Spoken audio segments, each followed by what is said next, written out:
car je sors à l'instant du ministère des Pleurs. Dites-moi, ne quittez pas, bureau du bonheur où il est. Côté midinette de Thierry. Voilà, ça c'est votre univers. C'est surtout des souvenirs.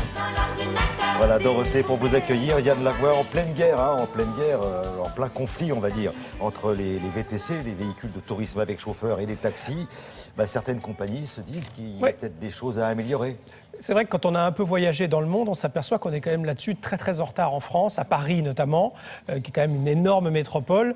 L'idée là est venue donc de ce chef d'entreprise, Hugues, qui justement a fait le tour du monde et puis s'est rendu compte qu'en France, on avait quand même dans le taxi que peu d'informations qui nous est proposées par un journal des fois devant. Des magazines un peu chiffonnés. Voilà, là l'idée c'est d'importer dans le taxi un écran digital tactile. Donc déjà il faut le faire fabriquer pour que ça intègre bien le siège de l'automobile, qu'il soit également tactile, parce que de plus en plus les gens ont l'habitude maintenant de cette communication digitale, de pouvoir, comme sur un smartphone, de passer d'un espace à un autre, et puis ensuite d'avoir du contenu. Alors il y a du contenu que son entreprise fabrique lui-même, des vidéos, etc., mais aussi des flux de journaux, par exemple, d'informations, de vidéos, avec des contrats qu'il va passer, bien entendu. Et ce qui est bien, c'est que ces écrans dans l'automobile vont être en contact permanent en 4G, et donc le flux d'informations peut être renouvelé tout au long de la journée. Vous voyez, donc vous partez pas avec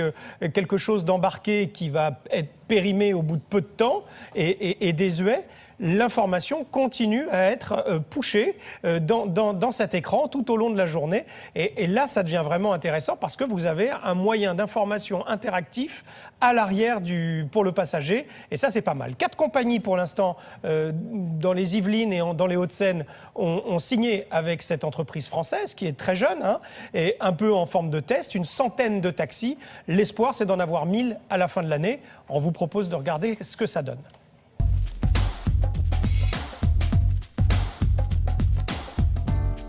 C'est un peu une nouvelle façon d'imaginer la course et le trajet dans un taxi, avec un contenu interactif en temps réel. On favorise d'abord un contenu vidéo qui nous est fourni en fait par nos partenaires, mais aussi de la presse magazine, et puis un contenu qu'on fabrique nous-mêmes, qui met en avant les coups de cœur des sorties, des spectacles, des concerts, des expositions dans Paris.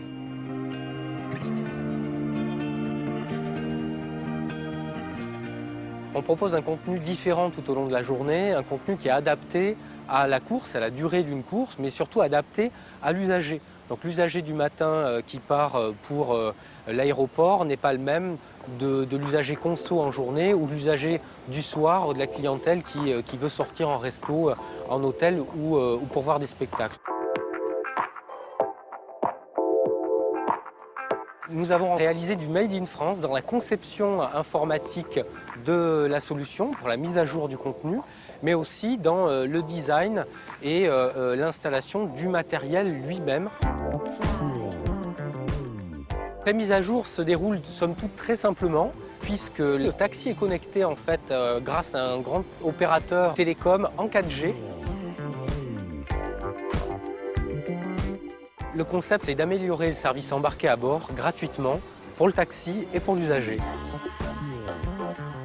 Ce sont les annonceurs à qui on permet de rentrer en communication en fait, avec les clients qui sponsorisent la solution.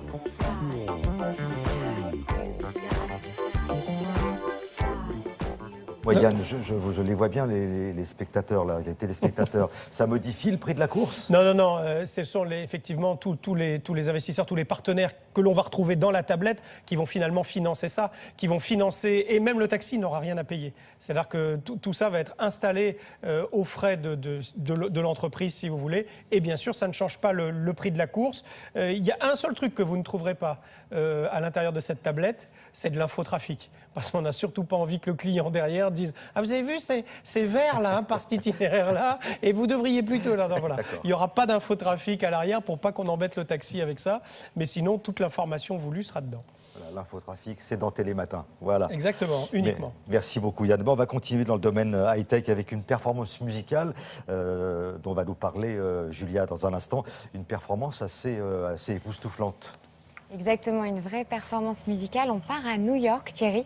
Je vous emmène à Central Park où vous avez un chef d'orchestre un petit peu hors du commun qui est relié à ces musiciens via Skype. En fait, l'idée, c'est de faire la promotion du Wi-Fi. Le Wi-Fi a été installé dans le métro new-yorkais. Par contre, je ne suis pas sûre que le son ait été installé sur le plateau de Télématin, mais en tout cas, en image, on peut toujours voir ce que ça donne. Les musiciens sont dans le métro souterrain. Ils sont reliés via leur smartphone aux ordinateurs, via le web. Tout ça grâce au web. Et on assiste à une performance musicale hors du commun qui cartonne sur le web. Donc ils sont aux quatre coins Ils sont 9 musiciens en tout, reliés à un chef d'orchestre qui est devant son ordinateur en train de... Ses ordinateurs, 9 exactement, en train de faire le chef d'orchestre. C'est assez bien vu. Bon. Allez voir sur le site de Télématin et sur le Facebook pour pouvoir l'entendre. Très bien, merci beaucoup. Et je peux vous dire que Yann en reste bouche bée. Allez, on s'absente quelques secondes et puis on revient pour les 4 vérités. L'invité de